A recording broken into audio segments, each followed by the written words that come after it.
Hello everyone, this is Anurag Tiwari and you are watching Digital Duniya.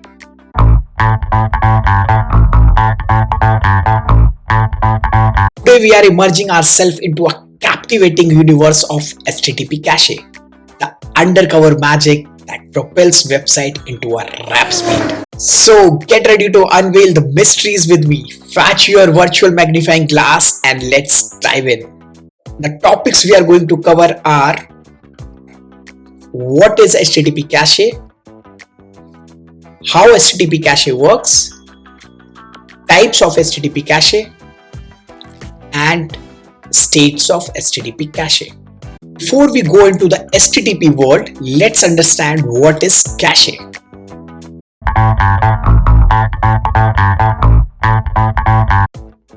A cache is a temporary data store from which high-speed data retrieval is possible.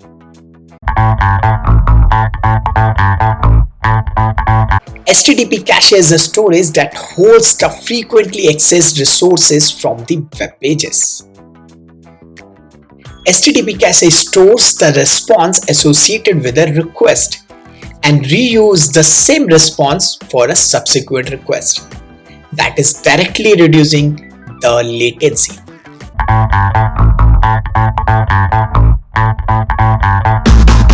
Imagine you are at your favorite restaurant and you decide to order a classic burger. Waiter takes your order and heads to the kitchen and brings out a delicious burger according to your suggestion. Now let's relate this to the concept of HTTP cache.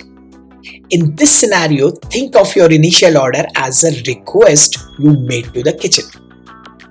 The waiter, representing the server, fetches the burger and its components as a response. Now let's say you decide to order the same burger or maybe a similar one with slight modification. Here where the magic of HTTP cache comes in.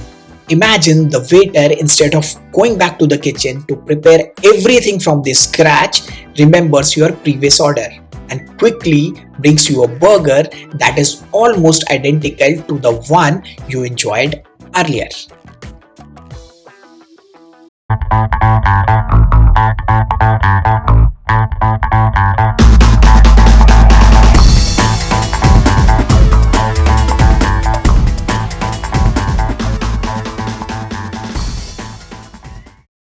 The waiter doesn't need to bother chef again.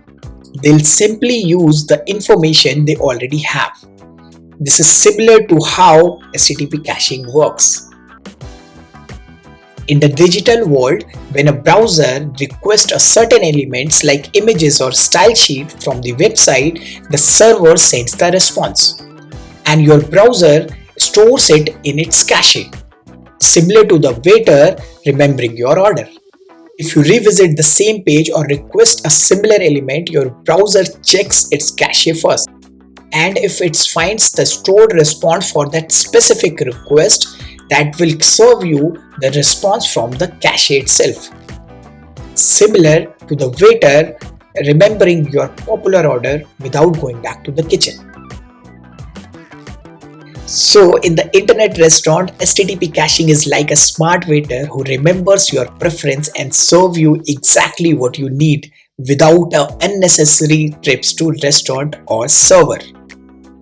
It is all about efficiency and smoother dining and browsing experience. Now let's talk about types of cache. There are two types of cache, private and public. Private cache, as name suggests, is tied to a specific client often found in your browser. It is also known as browser cache. Here the stored responses are like personal trash, which are not shared with any other users. So basically, private cache caters to the individual, holding a personalized responses tailored to that specific user's interaction. It is like having a customized collection of favorite items just for you.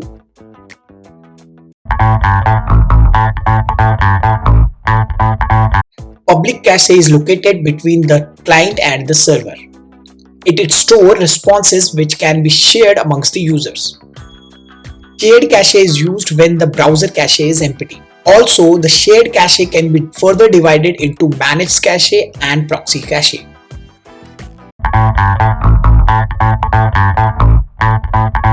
An HTTP cache data can be classified into two states based on their age, fresh and stale.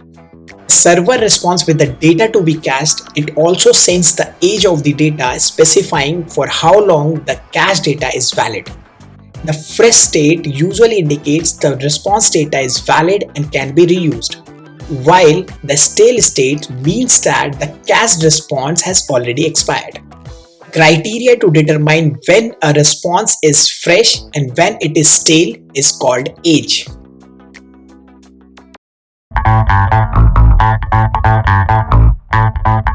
So far we have covered all the fundamentals of HTTP cache. There are mainly two types, private and public. The stored cache can be in two states, fresh and stale. If the cache is in stale, then we have to run the validation process before consuming it. However, if it is in fresh state, we can simply use it. During the validation, if the original data is changed, the server responds with the status code of 200 OK and the new data. On the other hand, if the data is not updated on the server, then the server responds with the status code of 304, which means not modified, which indicates the cache is still valid and can be reused. Finally, why do you need HTTP cache? Improved speed, because fetching resources over the network is both slow and expensive. Prevent unnecessary network requests, because large responses require many round trips between the browser and the server. Reduce server load, because we don't want our servers to compute where it can be avoided. And the most important one, you care for your customer. If a person is accessing your site with a limited mobile plan, every unnecessary network request is a waste of their bandwidth. So to summarize it, the HTTP cache is your first line of defense for designing a performant website. It's supported in all browsers and it doesn't require much work. If you are as excited as I am about the magic of HTTP caching, please hit the like button, subscribe the channel for more tech content, and also please send your thoughts in the comment section what tech content you want me to explore next. Thank you for watching Digital Duniya. We'll see you in the next video. Till then, stay curious and keep learning.